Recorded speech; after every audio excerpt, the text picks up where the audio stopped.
Welcome to the All Things Geekery podcast. We're in episode 11, and we're going to be doing a 2017 year in review. I'm your host, Detached. Hey guys, and I'm Victus. Let's start the show.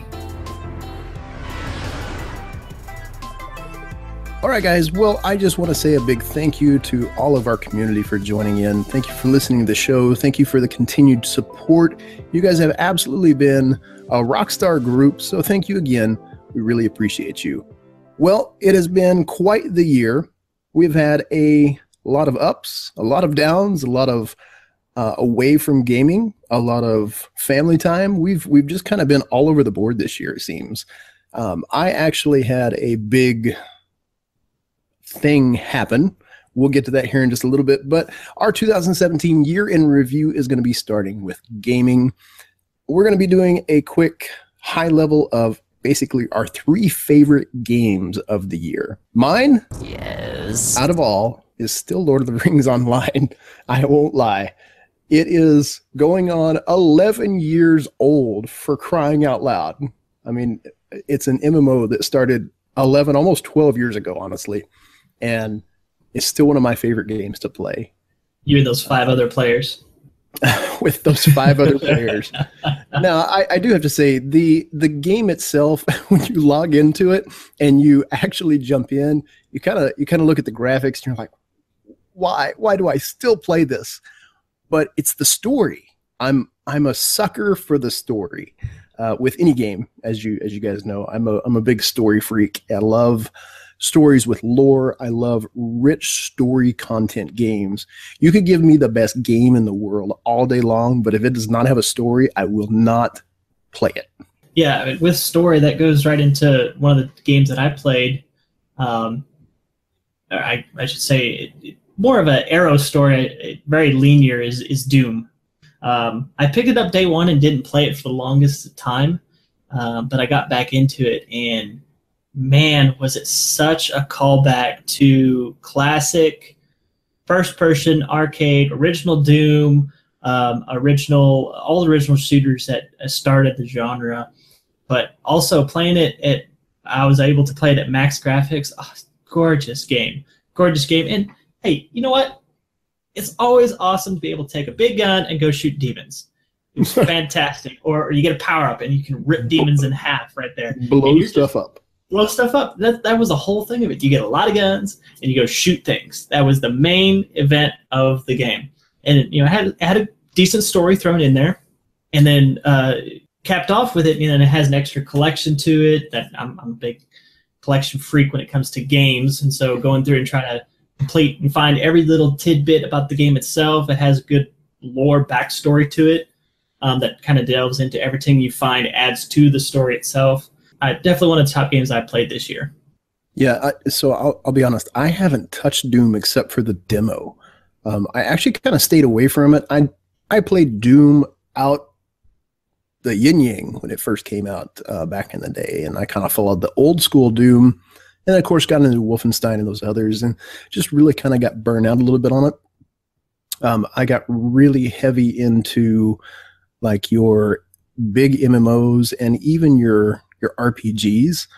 One of the favorite aspects that I really still like about Lord of the Rings Online, again, like I said, story, and with you talking about story, Lord of the Rings, the latest expansion, they just released the Mordor expansion. So you're past the Black Gate, and people who have never played the game will know this from the movie if they've seen it. The big battle there at the Battle of the Gates, they're actually inside Mordor now. So with the story coming to kind of a close, the game still got a lot to offer. The one thing that I do have to say from a downside on that game is it has become so big, you really just kind of feel inundated with all the info if you haven't played in a long time. And that's kind of how I felt a few weeks ago when I was able to log back in. There's just so much story to the game. It's almost too much anymore. So it's one of those for me. If I've got some time, I'll hop in and play for a little while. But it's kind of lost that appeal of let's go grind all of the things. And with my personality and your personality in gaming, we're completionists. We've got to have all the stuff, right? Right. And that's just hard for me to do anymore. You know, the really big games that I got into away from PC came back to the console side. And one of the big ones was Middle-earth: Shadow of War. That game is absolutely insane.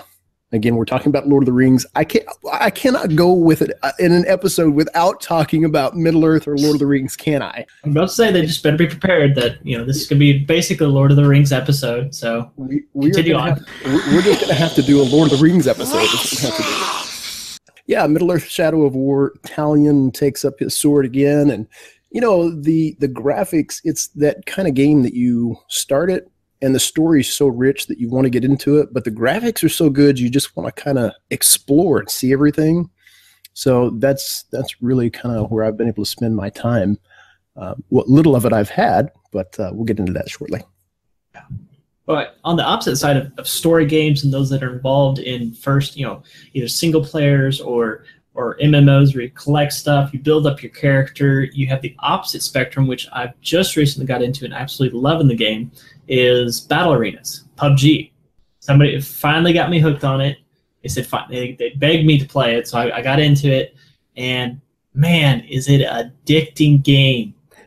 No doubt about it. I hopped in my first match and died within 2 minutes. But you know what? I went back in and went back in and went back in and went back in. And there's several games I don't even get a kill. And my character has absolutely no skills, no weapons I collect, I mean, you get these loot crates. Oh boy, bad word, loot crates. But they're not unlocked by money.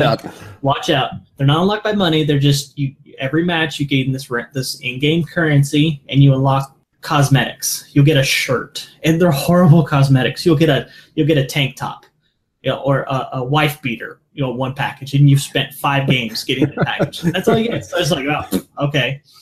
But then you hop in the game, and it's intense. You can play it where it's intense. You're constantly fighting people. You land right next with another player. You have 100 that have landed on this island, and you run around trying to grab guns, and you don't get your gun. He gets a gun, so you're trying to hide around corners, or you get a gun, so you're hunting him down, or you play I'm going to stay on the outside of the battle. I'm going to wait till the last 5 guys are alive, and then I'm going to start attacking.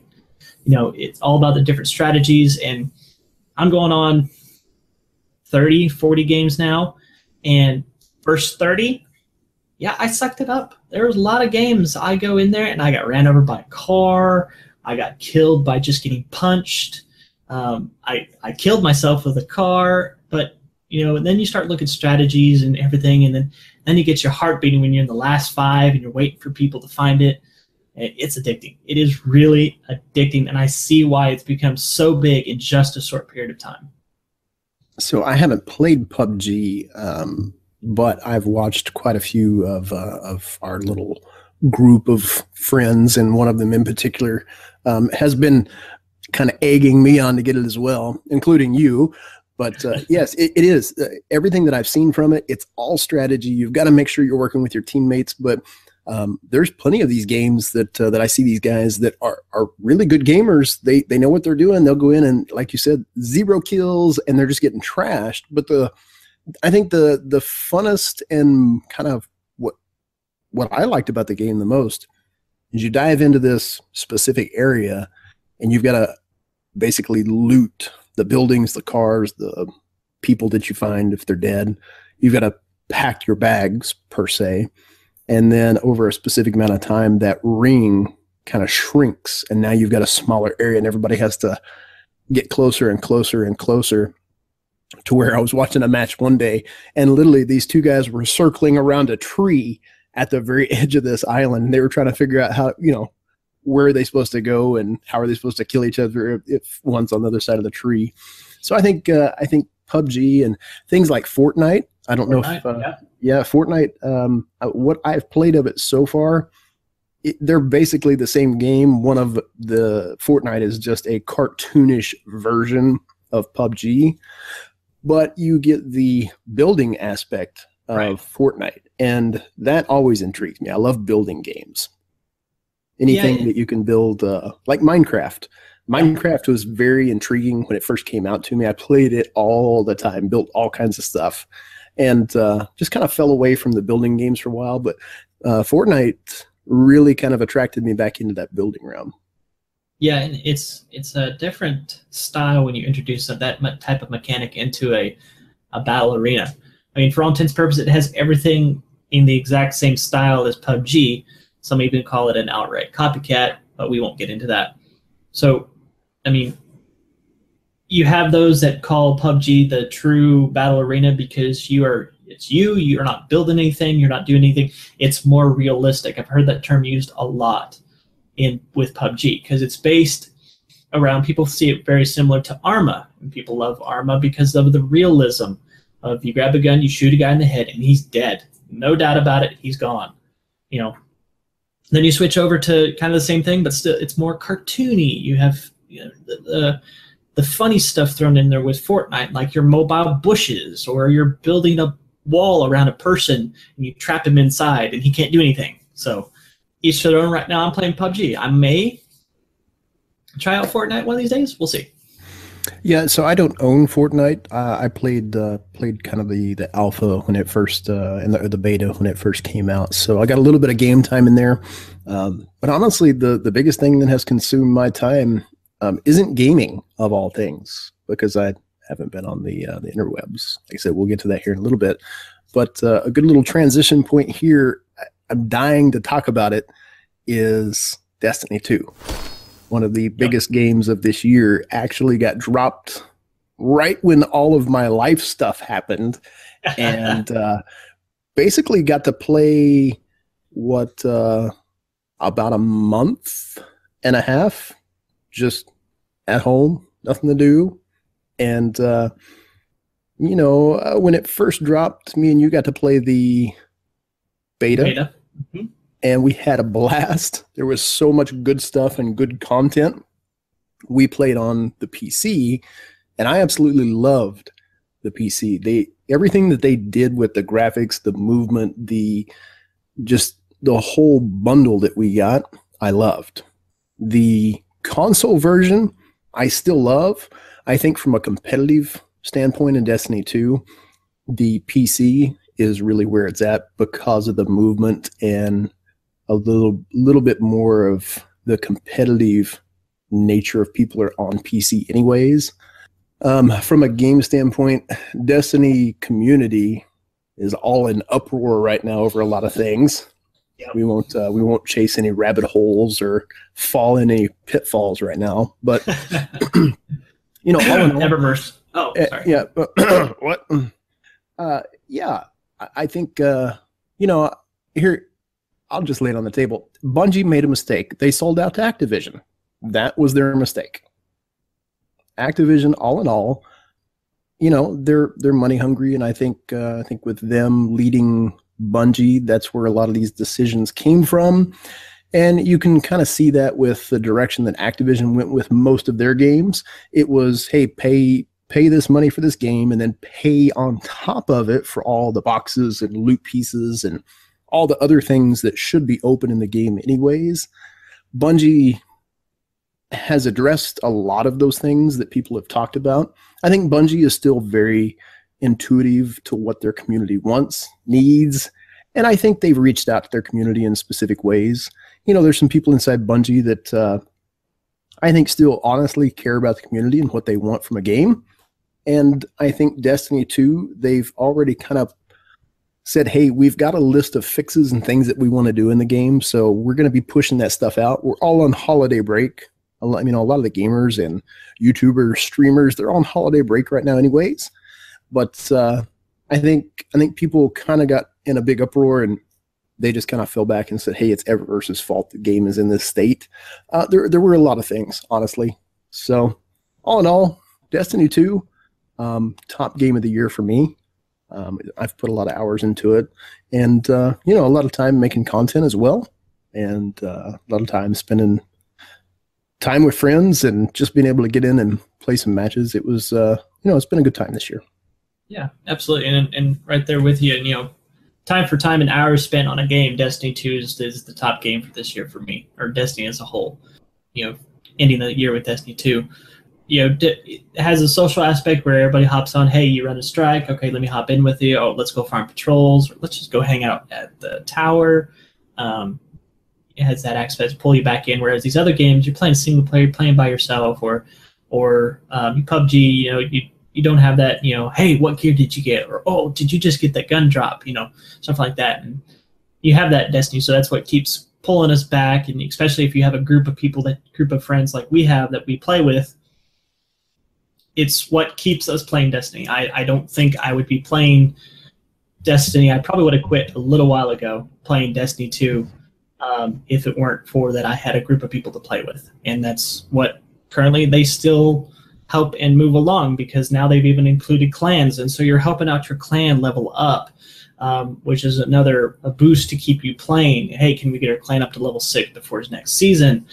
Hey, great job, you got our Crucible Ingram for us. All right, everybody head to the tower. Let's go get our Ingrams and everything like that. So Hour for Hour Destiny 2 is definitely the top game for me this year. Yeah, same here. And I'm right on board with you. If it wasn't for the group of friends we've got and the clan and being able to do, most of us, for the most part, all live in different parts of this country. And, some of us in our clan, we've not even actually seen each other's face except through pictures and some video chats. So it's pretty cool that we've got a clan that's that close. And I would have stopped playing Destiny quite some time ago if we didn't have a group that was kind of tight knit like that. And I don't know, Destiny's one of those hybrid games where they feed you just enough information and give you just enough of the game that it piques your interest to the point of, man, I really, really want to know what happens next. But I think Bungie is in kind of a pickle once again. They hit this with the Taken King, and we had that massive content dry out back in Destiny 1. And I think we're kind of at that boat once again. And this isn't anything against Bungie or what has happened in the game. This is just a player kind of stating what he sees. We just had Curse of Osiris drop. And honestly, I thought the DLC was pretty on par. I love the story. I love all the stuff that it brought.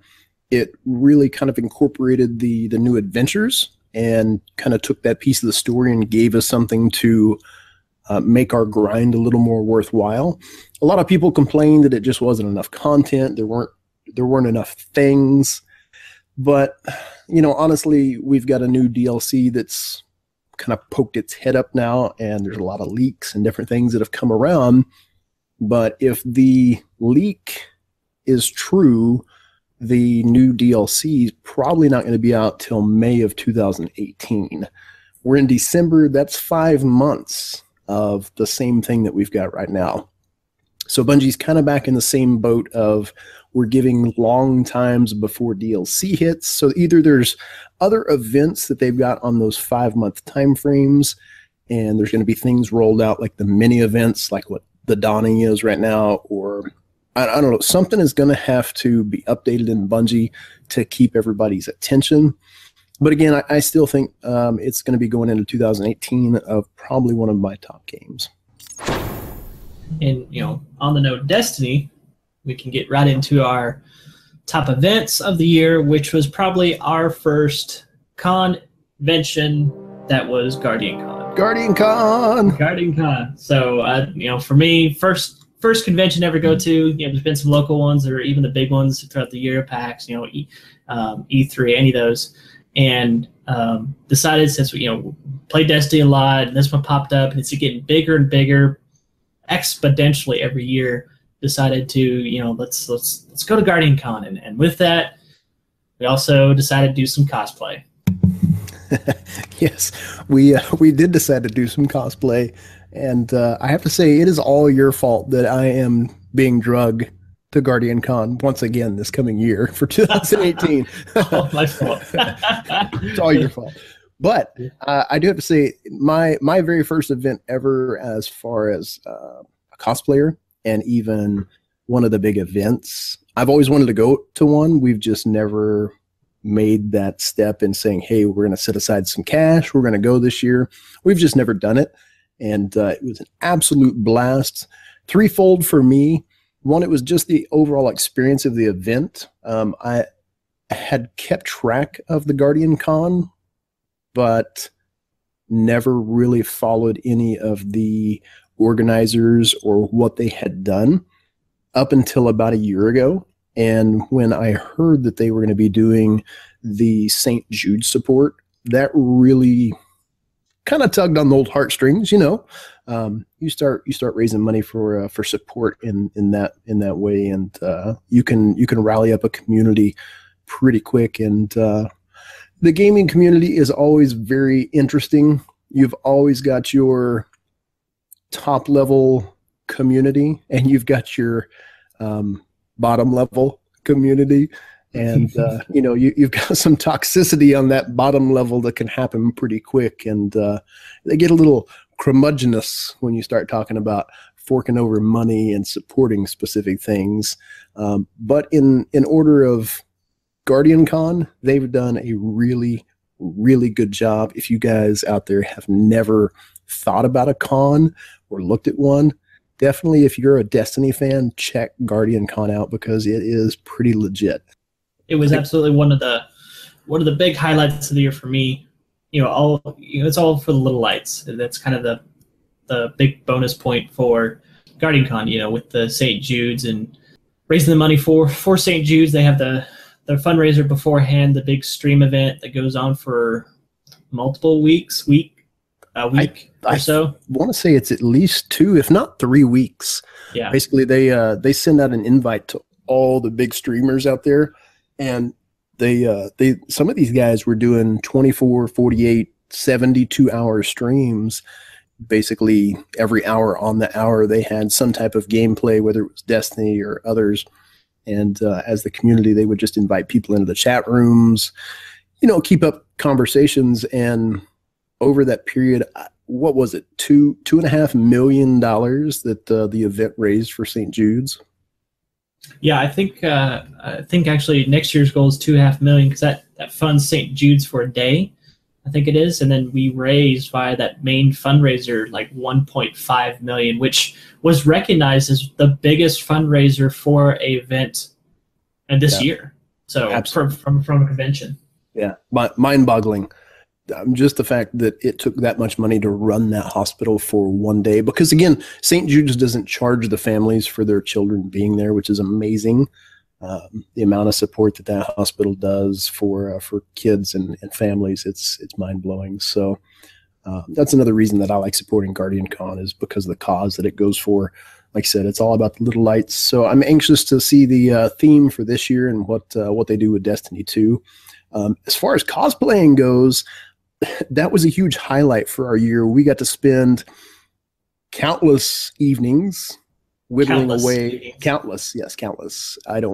We tallied up the amount of hours that we put up into these suits, and I think combined we probably had 450 hours, at least, if not more, into the suits. Again, cosplay is something that I always enjoyed. I love prop making. I grew up in a carpenter's family, so building was something that I always enjoyed.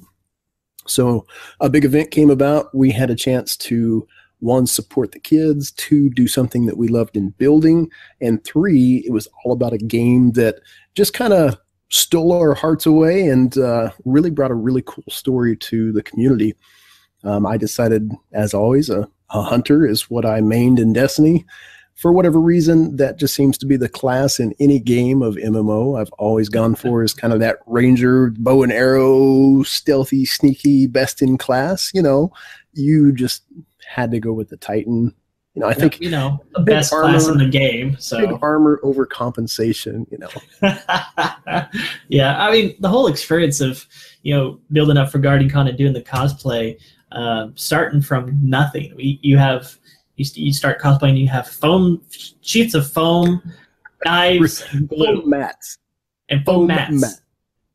Exercise foam mats laid out before you. We're going to turn this into one of a cosplay that's going to look like gear you can get right out of the game.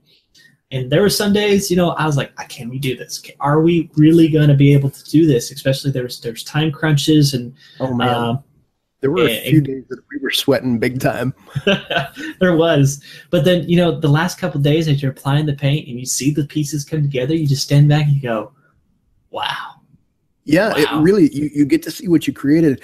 And we learned some things about ourselves too, things that I think we didn't realize that we had some creative talent in areas.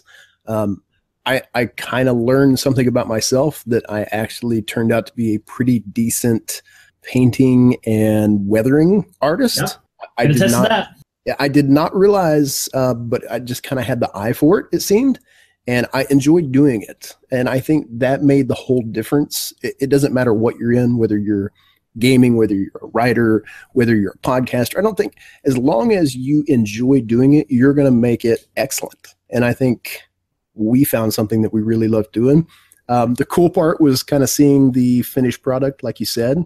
And the cool part was when we were there, it was the funniest thing ever. We walked in, guys, it was like 182,000 degrees, and it was so humid, like you could just see waterfalls coming down. It was so hot. It was in Florida, fantastic place.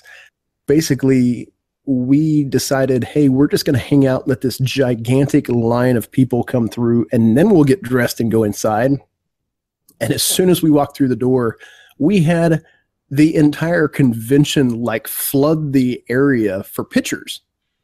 And honestly, we had people asking us, man, it's so cool. They brought people in for the convention. Love taking pictures with y'all. I thought that was funny.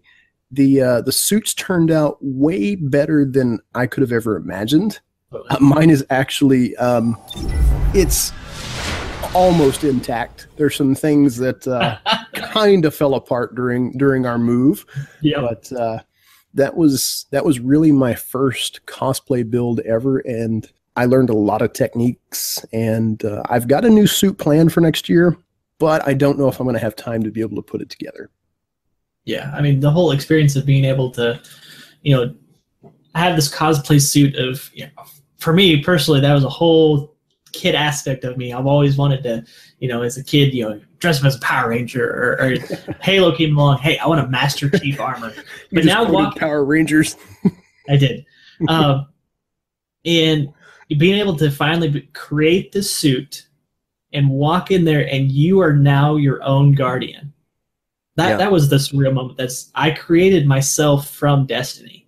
Yeah. You know, and being able to walk in there and display that and have the reaction and then the compliments on it, you know, it all made it worth it. That the multitude of hours we put into it is like, is this really going to work out? What's going to happen? And then it happened, and then it's like, wow, amazing experience. And then just the event itself, you know, going from there into seeing all the different groups of content creators that show up. The main ones, you have Gothalion and assisting Professor Broman. You have My Name is Bife. You have the Guardian Podcast Radio. Multitudes of others show up for this event to all support and help the Little Lights. And you even see all the little artists that show up, from the painters to the picture creators to all of them. It was great to see all that work going for a single cause. Yeah, I think when you see it from that perspective, the community is really more than just gamers. It's real people. They've got real dreams, real creative aspects of their lives. They come in, and the game is just what drew them together as a community. They were a community before the game, right? They had something that they were part of, and they brought that heart. They brought that creativity. That's what I love about the Destiny community. It's much different than any community you'll find out there. It kind of just becomes a big old piece of family. And again, you're always going to have it in your gaming realms. It does not matter what game you're in. You're going to have a top level community, and you're going to have people that you just can't play with. They're very toxic, and every gaming community has them. Yeah, you do. And it's those events like Guardian Con that even with the toxic people, it brings most of them into the circle, and we can all support a single cause. Yep, it does. It sheds off all of those walls, and you know, I think that's really the big highlight for that event is just bringing everybody together. That was really the big kind of gaming event for me. The other really big event for me was I packed up my family and we moved to the East Coast, and we are finally situated. It was quite a long transition. It's funny how everything took place. And basically a door came open. I accepted a new position out here, and they took care of everything. That's why I was saying literally I had like a month and a half of doing nothing, of just hanging out with the family, hanging out at the house, was able to play, do different things. And it's because the company was taking care of our pack. They moved us, they unpacked us. But in the midst of all that, I was disconnected from a lot of the community because we were in places that we didn't have the interwebs. And we lived in a hotel for 3 months that was about as big as my keyboard. And, you know, when you've got 3 kids, a wife, and 3 animals, that shrinks down to about the size of about the F key. And, you know, it gets a little cramped in there. But we are finally situated in the dream home that we've always wanted, and I've got my little nook in my room, my little squared away nook, the Hobbit Hole recording studio, as we have officially named this. Aha, copyright. Hashtag. Yep. Yeah, and my big move is not quite as big, but we finally got, I would consider it our dream home. One that ever since me and my wife got together and got married, we've been wanting one with a certain layout and certain scenery, and finally jobs and everything allowed us to get it. We bought it early this year and getting moved into it, and finally have the gaming cave, man cave, whatever you want to call it, that, you know, I have plenty of room to do stuff in. I have my gaming setup now set up. You know, I have plenty of room to provide for her, provide for my daughter, and it's got a great community. So besides gaming events, that was my other big event of the year, was finally getting into our basically dream home. So it's funny. We live on different sides of the United States, and yet we have done the same exact things to our family. Mm-hmm. We're absolute huge nerds. Our wives love us because of it, and sometimes it kind of annoys them as well. But my wife won't ever say this, but she's a bigger nerd than I am. So it's recorded now. It's recorded. I'll make sure I edit that out of the podcast. She does listen to this thing. Yeah. And, hey, and at least now we have bigger garages, so we can have room for cosplay and cars. Well, so I did have a bigger garage. My wife is a gym rat, and she has taken 98.7% of that with flooring and her weight sets. It's an amazing gym. She has done a fantastic job with it. And I came home one day and she said, "Here's your space." And it was like a 3 foot wide by 6 foot long piece of concrete. And of course there were boxes and a mower stuck in there. How am I supposed to build it? She's like, "You can't build things in my garage because you're going to get dust and all this other stuff." So I've got some sweet talking to do, because I've got a fairly large backyard. I could potentially have a man cave in the backyard for building. Because again, I grew up in a carpenter's family and I love to do woodwork, but I really got into the cosplay thing and love making props, and I've got some new things prepped and set aside for projects this coming year. But one of my first projects that I have to do, this goes into gear and things needed to upgrade the space, is I've got to have a new desk. The area that I've got for my room up here, I'm going to be building a L-shaped desk. And I'm trying to go in between, do I make it legless and mount it to the wall, or do I make it mobile and a little bit bigger? So I don't want to take up all my space here in the media room, but I want to have some usable space for gaming and recording. Again, I don't like using the word content creator, but I like doing content creation, making podcasts, making YouTube videos, editing sound, and doing graphics. But the space that I've got set up right now is a tight little cozy hole. So what I'm going to be doing is expanding that a little bit. In between adding electronics, I've got some new monitors on the way, I will be upgrading into a new machine as well. So there's a lot of upgrades that'll be happening, but as far as the building aspect of things, I could potentially, if I sweet talk the wife, then I may be getting a shed back in the backyard for some building. Nice. Yeah, regarding gear, I've made a couple big acquisitions throughout the year, and then finally allowed to put the finishing touches into my gaming battle station, is what they like to call them. And that was a battle station. The battle station, yeah, that's it's where you do all the good gaming work at. It's right in front of the battle station. It is probably my conversion to ultra wide monitor gaming, and I had to say, wow, this is amazing. Even if you go for even a low end ultra wide, it is worth it for how much extra screen room you have. For a while there, I was a big triple monitor, double monitor gamer, and I have my multitask off to one side.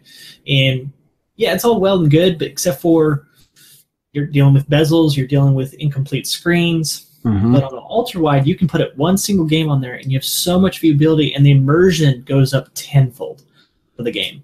So I recommend it to anybody, even if you don't go high end. Let's sell my kidney for this monitor, to just grab you one of the low range, mid range ultra wides. It will make the difference in how you game, guaranteed. I don't know of anybody that has not gone ultra wide setup, the 21:9 aspect ratio, that has regretted it. So I'm looking at both avenues. Again, I've got a couple of different things that I do. One would be an ultra wide, but also have a smaller TV mounted to the wall that I could adjust angles on. And I've also looked at doing, I don't think I would want to go triple monitors. It's just too much. But I think dual monitors, between streaming, graphics, any type of editing for the audio, and podcast creation, there's a lot of multitasking that goes in there. And having another monitor, especially, literally this second right now, I could use another monitor to have some stuff up on the screen so I could see and do notes. So there's definitely some upgrades that have to happen on this side. Absolutely. And I guess the other big gear thing for me was I'm a big Star Wars Lego collector. And I've spent the last 4 weeks finally putting together the Ultimate Collector Millennium Falcon. And my word, is there a lot of Legos. One thing I noticed about putting together that any Lego collector builder, even if you build with your kids, whatever it may be, if you get into a big set, for whatever reason, I encountered some of the, not quite as big as this one, it started to get boring, monotonous. I don't know why, I can't explain it. It just did. Or you try to do it all in one setting, and then it really drags on. This one, I took in chunks. Every night, me and my wife would sit down, and we'd spend an hour and a half building and keep going. And that tells you the size of the set, because it took us almost 4 weeks to put it together. But all said and done, it's now my centerpiece of my desk. And wow. If anybody out there is listening and has got your hands on this set, you know the impressiveness of this set and how much work Lego, working with Star Wars and looking at the details of the Millennium Falcon, has put in this set. Very impressive, and probably one of the most impressive sets I've ever seen them produce. Yeah, the pictures that I've seen are absolutely amazing of it. Again, my boys are huge Lego fanatics. We've actually got a giant R2-D2 Lego that is motorized that we are trying to build right now. And let me tell you, it is taking every ounce of patience for me to sit down and look at this thing. For me, building Legos is one of those things that I really just have to be in the mood for. My boys, though, they love it. They will sit down and they will build these creations. They're very creative when it comes to that. As far as gear goes, I don't really have a lot of gaming gear that has come about.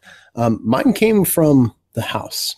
When we bought the house, it came with 2 Nest systems, one for downstairs and one for upstairs.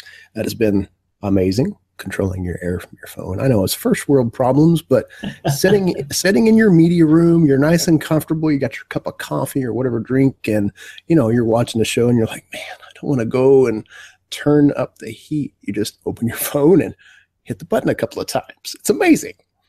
And outside of that, another really cool piece of gear for my media room is my LED flaming light bulb. This thing, it kind of gives you the old school feel. I'm sitting next to a old lantern, or maybe somebody just lit a candle. Kind of goes with that hobbit hole feel that I'm kind of shooting for here. And that pretty much wraps up our little gear piece. But we have one last thing to talk about. And honestly, we could probably do an entire podcast on this one thing. But it is a love from both Victus and I. We did an entire podcast on the first one. We haven't even talked about the second one yet. And I just watched it tonight. And that is Star Wars: The Last Jedi. Now, we could probably go another hour and talk about this, but I wanted to give you guys kind of a quick little high level of what we thought of the film.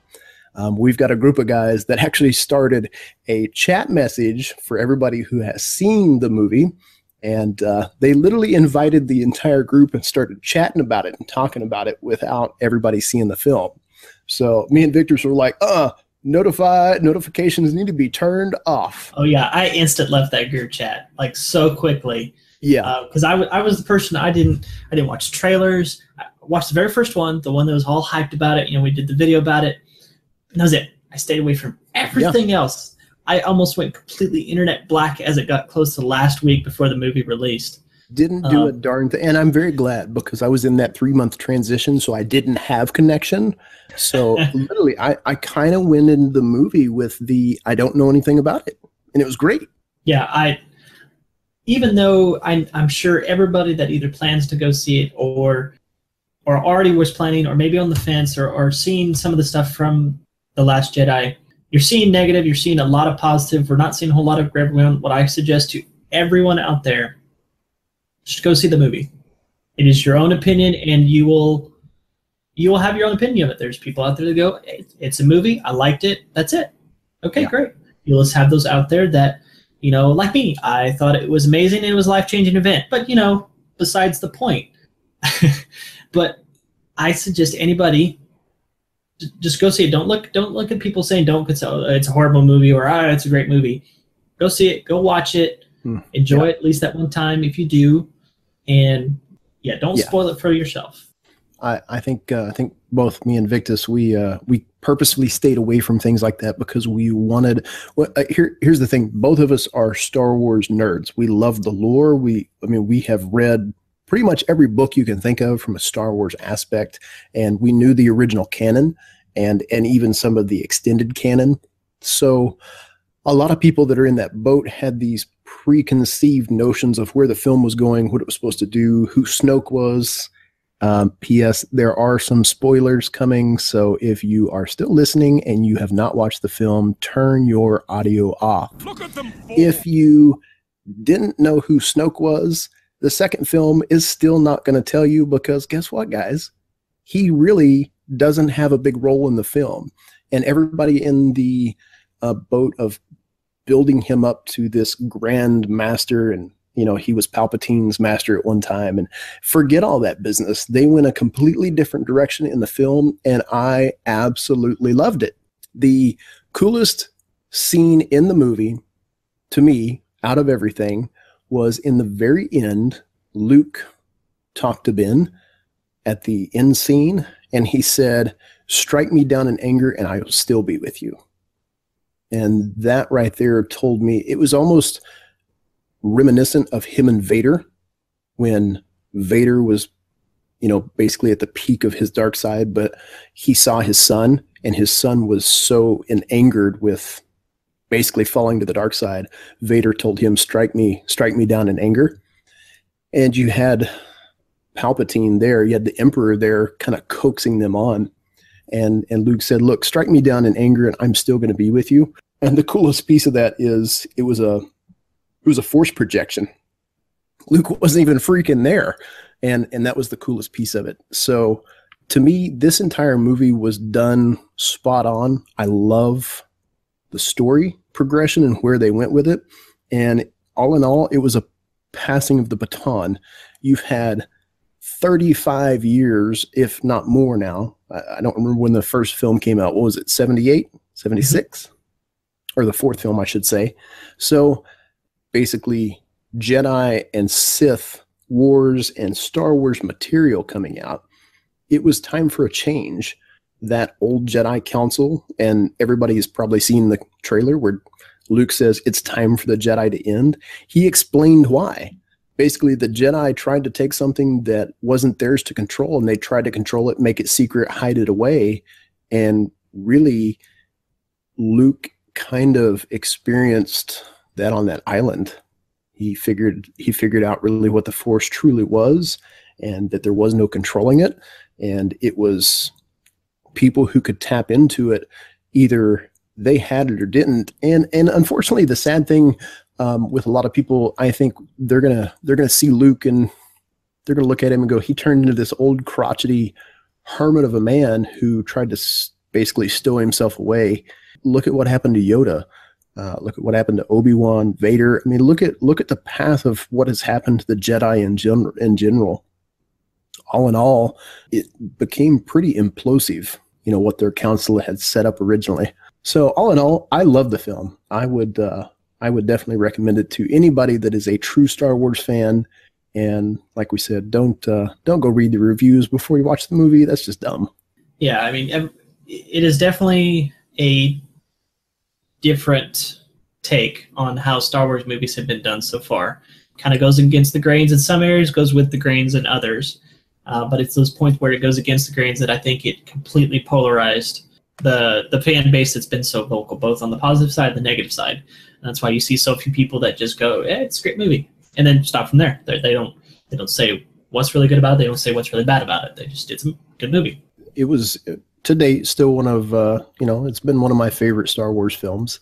I love what they did with the cast. I love how they brought in Princess Leia and showed off a little bit of her Force capability and what happened. So all in all, I'll say this. If there was to be a script that I would have wanted to see, it would have been the actual canon of the Solo kids and the Skywalker kids and what truly happened with basically the Emperor and him killing his master. And I think that storyline, all in all, truly would have been cool and would have been good to see from an original canon. But with where we're at in the Star Wars films and the new generation of kids and the people that are coming up, I mean, some of the generation of kids didn't even know what Star Wars was 5 years ago. I mean, they saw toys, but they didn't know 1976 what George Lucas was really trying to get at. So I think the passing of the baton was a really kind of ingenious idea. Yeah, I mean that's basically what my opinion is that it was made for the next generation. You already had a firm foundation in Star Wars, and so they needed something else to bring in the next generation to get interested in as well, to be interested in the story. Let's find out the background. And they're going to create a new background for Star Wars, and goes from there. Yeah, when Luke came in and said, look, I'm not going to be the last Jedi, it was a perfect tie-in to the film being called The Last Jedi. That was just him acknowledging, look, you can't kill the Force. It's what sews the universe together. There's always going to be good. There's always going to be bad. There's always going to be Jedi. There's always going to be Sith. There's always going to be something that has to be fought. And at the very end of the movie, you get to see this little glimpse of hope for the next generation. You saw that kid walk out of the stables, and they had given him one of the rebellion rings. And I thought that was a perfect way to bring in the new generation. If there's just a slight little bit of hope of how are we going to rebuild this, we don't rebuild it with the people who are already 65 years old, 70 years old, who have been fighting these wars all their life. You start with a brand new generation. I think it was perfect. Yeah, completely agree. Well, guys, that pretty much wraps up our 2017 year in review. It's a very high level. We have had, like I said, lots of ups, lots of downs, lots of good times, lots of times away from gaming. We've had a ton of stuff. We probably could have made this a 4-hour episode, but thank you so much again for joining in over this past year. It has been a pretty crazy year. We have definitely not been consistent with the podcast. That's what we're going to be shooting for in 2018. We will see you guys next year around the end of January with brand new content. And we also have just recently switched over from our Libsyn account. We are now over on Podbean. All of those links are going to be down in the description. So check us out on our social media. We're out on Twitter, we're out on Facebook, we're out on YouTube. You can find Victus out on Twitter as well. He is quite active about yelling and screaming that he still has not gotten a better Devils in Destiny 2. Yeah, I'm cursed. Cursed, tell you. So guys, thank you all so much for the continued support. You guys continually send Twitter messages, you send me YouTube messages. So guys, you are absolute rock stars. It's why we do this. We love to podcast. We love to talk about all the nerdery and geekery, and we love to do life together. So reach out to us. Let us know what you guys think about the 2017 year in review in the comments below. And guys, we will see you all in the next episode.